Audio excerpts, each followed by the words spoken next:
Chapter 14 of Wuthering Heights by Emily Bronte. As soon as I had perused this epistle, I went to the master, and informed him that his sister had arrived at the Heights, and sent me a letter expressing her sorrow for Mrs. Linton's situation, and her ardent desire to see him, with a wish that he would transmit to her, as early as possible, some token of forgiveness by me. "Forgiveness?" said Linton. "I have nothing to forgive her, Ellen. You may call at Wuthering Heights this afternoon if you like, and say that I am not angry, but I am sorry to have lost her, especially as I can never think she'll be happy. It is out of the question my going to see her, however. We are eternally divided, and should she really wish to oblige me, let her persuade the villain she has married to leave the country." "And you won't write her a little note, sir?" I asked imploringly. "No," he answered. "It is needless. My communication with Heathcliff's family shall be as sparing as his with mine. It shall not exist." Mr. Edgar's coldness depressed me exceedingly, and all the way from the Grange I puzzled my brains how to put more heart into what he said when I repeated it, and how to soften his refusal of even a few lines to console Isabella. I dare say she had been on the watch for me since morning. I saw her looking through the lattice as I came up the garden causeway, and I nodded to her, but she drew back, as if afraid of being observed. I entered without knocking. There never was such a dreary, dismal scene as the formerly cheerful house presented. I must confess that if I had been in the young lady's place, I would at least have swept the hearth, and wiped the tables with a duster, but she already partook of the pervading spirit of neglect which encompassed her. Her pretty face was wan and listless, her hair uncurled, some locks hanging lankily down, and some carelessly twisted round her head. Probably she had not touched her dress since yester evening. Hindley was not there. Mr. Heathcliff sat at a table, turning over some papers in his pocket-book, but he rose when I appeared, asked me how I did, quite friendly, and offered me a chair. He was the only thing there that seemed decent, and I thought he never looked better. So much had circumstances altered their positions that he would certainly have struck a stranger as a born and bred gentleman, and his wife as a thorough little slattern. She came forward eagerly to greet me, and held out one hand to take the expected letter. I shook my head. She wouldn't understand the hint, but followed me to a sideboard where I went to lay my bonnet, and importuned me in a whisper to give her directly what I had brought. Heathcliff guessed the meaning of her manoeuvres, and said, "If you have got anything for Isabella, as no doubt you have, Nelly, give it to her. You needn't make a secret of it. We have no secrets between us." "Oh, I have nothing," I replied, thinking it best to speak the truth at once. "My master bid me tell his sister that she must not expect either a letter or a visit from him at present. He sends his love, ma'am, and his wishes for your happiness, and his pardon for the grief you have occasioned, but he thinks that after this time his household and the household here should drop into communication, as nothing could come of keeping it up." Mrs. Heathcliff's lip quivered slightly, and she returned to her seat in the window. Her husband took his stand on the hearthstone near me, and began to put questions concerning Catherine. I told him as much as I thought proper of her illness, and he extorted from me by cross-examination most of the facts connected with its origin. I blamed her, as she deserved, for bringing it all on herself, and ended by hoping that he would follow Mr. Linton's example and avoid future interference with his family, for good or evil. "Mrs. Linton is now just recovering," I said. "She'll never be like she was, but her life is spared, and if you really have a regard for her, you'll shun crossing her way again. Nay, you'll move out of this country entirely, and that you may not regret it. I'll inform you Catherine Linton is as different now from your old friend Catherine Earnshaw as that young lady is different from me. Her appearance is changed greatly, her character much more so, and the person who is compelled of necessity to be her companion will only sustain his affection hereafter by the remembrance of what she once was, by common humanity and a sense of duty." "That is quite possible," remarked Heathcliff, forcing himself to seem calm. "Quite possible that your master should have nothing but common humanity and a sense of duty to fall back upon.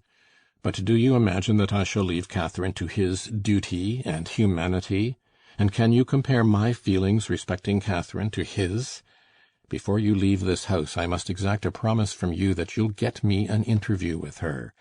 Consent or refuse, I will see her. What do you say?" "I say, Mr. Heathcliff," I replied, "you must not. You never shall. Through my means, another encounter between you and the master would kill her altogether." "With your aid, that may be avoided," he continued. "and should there be danger of such an event, should he be the cause of adding a single trouble more to her existence, why, I think I shall be justified in going to extremes. I wish you had sincerity enough to tell me whether Catherine would suffer greatly from his loss. The fear that she would restrains me. And there you see the distinction between our feelings. Had he been in my place, and I in his, though I hated him with a hatred that turned my life to gall, I never would have raised a hand against him.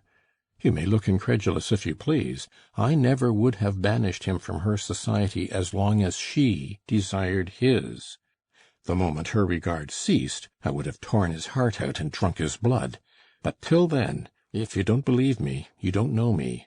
Till then, I would have died by inches before I touched a single hair of his head."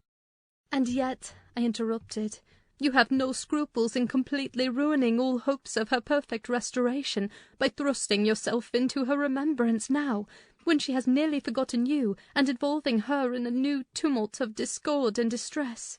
"You suppose she has nearly forgotten me?" he said. "Oh, Nelly, you know she has not. You know as well as I do that for every thought she spends on Linton she spends 1,000 on me. At a most miserable period of my life I had a notion of the kind. It haunted me on my return to the neighbourhood last summer, but only her own assurance could make me admit the horrible idea again. And then Linton would be nothing, nor Hindley, nor all the dreams that ever I dreamt. 2 words would comprehend my future, death and hell. Existence after losing her would be hell. Yet I was a fool to fancy for a moment that she valued Edgar Linton's attachment more than mine. If he loved with all the powers of his puny being, he couldn't love as much in 80 years as I could in a day. And Catherine has a heart as deep as I have. The sea could be as readily contained in that horse trough as her whole affection be monopolized by him. Tush! He is scarcely a degree dearer to her than her dog or her horse. It is not in him to be loved like me. How can she love in him what he has not?" "Catherine and Edgar are as fond of each other as any 2 people can be," cried Isabella with sudden vivacity. "No one has a right to talk in that manner, and I won't hear my brother depreciated in silence." "Your brother is wondrous fond of you too, isn't he?" observed Heathcliff scornfully. "He turns you adrift on the world with surprising alacrity." "He is not aware of what I suffer," she replied. "I didn't tell him that." "You have been telling him something, then. You have written, have you?" "To say that I was married, I did write. You saw the note." "And nothing since?" "No." "My young lady is looking sadly the worse for her change of condition," I remarked. "Somebody's love comes short in her case. Obviously, whose I may guess, but perhaps I shouldn't say." "I should guess it was her own," said Heathcliff. "She degenerates into a mere slut. She is tired of trying to please me uncommonly early. You'll hardly credit it, but the very morrow of our wedding she was weeping to go home. However, she'll suit this house so much the better for not being over nice, and I'll take care she does not disgrace me by rambling abroad." "Well, sir," returned I hope you'll consider that Mrs. Heathcliff is accustomed to being looked after and waited on, and that she has been brought up like an only daughter, whom every one was ready to serve. You must let her have a maid to keep things tidy about her, and you must treat her kindly. Whatever be your notion of Mr. Edgar, you cannot doubt that she has a capacity for strong attachments, or she wouldn't have abandoned the elegancies and comforts and friends of her former home, to fix contentedly in such a wilderness as this, with you."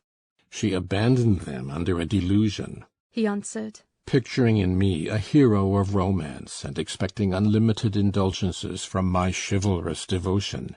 I can hardly regard her in the light of a rational creature, so obstinately has she persisted in forming a fabulous notion of my character, and acting on the false impressions she cherished. But at last I think she begins to know me. I don't perceive the silly smiles and grimaces that provoked me at first, and the senseless incapability of discerning that I was in earnest when I gave her my opinion of her infatuation and herself. It was a marvellous effort of perspicacity to discover that I did not love her. I believed at one time no lessons could teach her that. And yet it is poorly learnt, for this morning she announced as a piece of appalling intelligence that I had actually succeeded in making her hate me. A positive labour of Hercules, I assure you. If it be achieved, I have cause to return thanks. Can I trust your assertion, Isabella? Are you sure you hate me? If I let you alone for half a day, won't you come sighing and wheedling to me again? I dare say she would rather I had seemed all tenderness before you. It wounds her vanity to have the truth exposed. But I don't care who knows that the passion was wholly on one side, and I never told her a lie about it. She cannot accuse me of showing one bit of deceitful softness. The first thing she saw me do on coming out of the Grange was to hang up her little dog, and when she pleaded for it, the first words I uttered were a wish that I had the hanging of every being belonging to her, except one. Possibly she took that exception for herself, but no brutality disgusted her. I suppose she has an innate admiration of it, if only her precious person were secure from injury. Now, was it not the depth of absurdity, of genuine idiocy, for that pitiful, slavish, mean-minded brat to dream that I could love her? Tell your master, Nelly, that I never, in all my life, met with such an abject thing as she is. She even disgraces the name of Linton, and I've sometimes relented from pure lack of invention in my experiments on what she could endure, and still creep shamefully cringing back. But tell him also, to set his fraternal and magisterial heart at ease, that I keep strictly within the limits of the law. I have avoided up to this period giving her the slightest right to claim a separation, and what's more, she'd thank nobody for dividing us. If she desired to go, she might. The nuisance of her presence outweighs the gratification to be derived from tormenting her. "Mr. Heathcliff," said I, "this is the talk of a madman. Your wife most likely is convinced you are mad, and for that reason she has borne with you hitherto. But now that you say she may go, she'll doubtless avail herself of the permission. You are not so bewitched, ma'am, are you, as to remain with him of your own accord?" "Take care, Ellen," answered Isabella, her eyes sparkling irefully. There was no misdoubting by their expression the full success of her partner's endeavours to make himself detested. "Don't put faith in a single word he speaks. He's a lying fiend, a monster, and not a human being. I've been told I might leave him before, and I've made the attempt, but I dare not repeat it. Only, Ellen, promise you'll not mention a syllable of his infamous conversation to my brother or Catherine. Whatever he may pretend, he wishes to provoke Edgar to desperation. He says he has married me on purpose to obtain power over him, and he shan't obtain it. I'll die first. I just hope, I pray, that he may forget his diabolical prudence and kill me. The single pleasure I can imagine is to die, or to see him dead."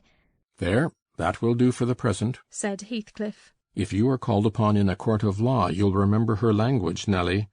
And take a good look at that countenance. She's near the point which would suit me. No, you're not fit to be your own guardian, Isabella, now, and I, being your legal protector, must retain you in my custody, however distasteful the obligation may be. Go upstairs. I have something to say to Ellen Dean in private. That's not the way. Upstairs, I tell you. Why, this is the road upstairs, child. He seized and thrust her from the room, and returned, muttering, I have no pity. I have no pity. The more the worms writhe, the more I yearn to crush out their entrails. It is a moral teething, and I grind with greater energy in proportion to the increase of pain. "Do you understand what the word pity means?" I said, hastening to resume my bonnet. "Did you ever feel a touch of it in your life?" "Put that down," he interrupted, perceiving my intention to depart. "You are not going yet. Come here now, Nelly. I must either persuade or compel you to aid me in fulfilling my determination to see Catherine, and that without delay. I swear that I meditate no harm. I don't desire to cause any disturbance, or to exasperate or insult Mr. Linton. I only wish to hear from herself how she is, and why she has been ill, and to ask if anything that I could do would be of use to her. Last night I was in the Grange garden 6 hours, and I'll return there to-night, and every night I'll haunt the place, and every day, till I find an opportunity of entering. If Edgar Linton meets me, I shall not hesitate to knock him down, and give him enough to ensure his quiescence while I stay. If his servants oppose me, I shall threaten them off with these pistols. But wouldn't it be better to prevent my coming in contact with them or their master? And you could do it so easily. I'd warn you when I came, and then you might let me in unobserved as soon as she was alone, and watch till I departed, your conscience quite calm. You would be hindering mischief." I protested against playing that treacherous part in my employer's house, and besides, I urged the cruelty and selfishness of his destroying Mrs. Linton's tranquillity for his satisfaction. "The commonest occurrence startles her painfully," I said. "She's all nerves, and she couldn't bear the surprise, I'm positive. Don't persist, sir, or else I shall be obliged to inform my master of your designs, and he'll take measures to secure his house and its inmates from any such unwarrantable intrusions." "In that case I'll take measures to secure you, woman," exclaimed Heathcliff. "You shall not leave Wuthering Heights till tomorrow morning. It is a foolish story to assert that Catherine could not bear to see me, and as to surprising her, I don't desire it. You must prepare her. Ask her if I may come. You say she never mentions my name, and that I am never mentioned to her. To whom should she mention me if I am a forbidden topic in the house? She thinks you are all spies for her husband. Oh, I've no doubt she's in hell among you. I guess, by her silence as much as anything, what she feels. You say she is often restless and anxious-looking. Is that a proof of tranquillity? You talk of her mind being unsettled. How the devil could it be otherwise in her frightful isolation? And that insipid, paltry creature attending her from duty and humanity, from pity and charity. He might as well plant an oak in a flower-pot and expect it to thrive, as imagine he can restore her to vigour in the soil of his shallow cares. Let us settle it at once. Will you stay here, and am I to fight my way to Catherine over Linton and his footman? Or will you be my friend, as you have been hitherto, and do what I request? Decide, because there is no reason for my lingering another minute if you persist in your stubborn ill nature." Well, Mr. Lockwood, I argued and complained, and flatly refused him 50 times, but in the long run he forced me to an agreement. I engaged to carry a letter from him to my mistress, and should she consent, I promised to let him have intelligence of Linton's next absence from home, when he might come, and get in as he was able. I wouldn't be there, and my fellow servants should be equally out of the way.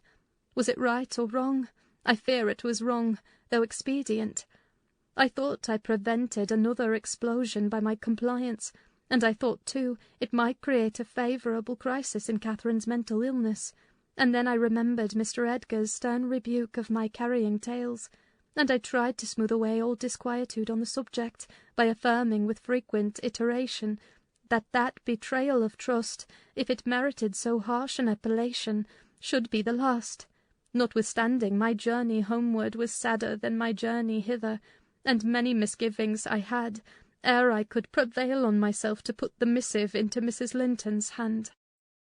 But here is Kenneth. I'll go down and tell him how much better you are. My history is dree, as we say, and will serve to while away another morning." Dree and dreary, I reflected as the good woman descended to receive the doctor, and not exactly of the kind which I should have chosen to amuse me. But never mind. I'll extract wholesome medicines from Mrs. Dean's bitter herbs. And firstly, let me beware of the fascination that lurks in Catherine Heathcliff's brilliant eyes. I should be in a curious taking if I surrendered my heart to that young person, and the daughter turned out a second edition of the mother. End of chapter 14.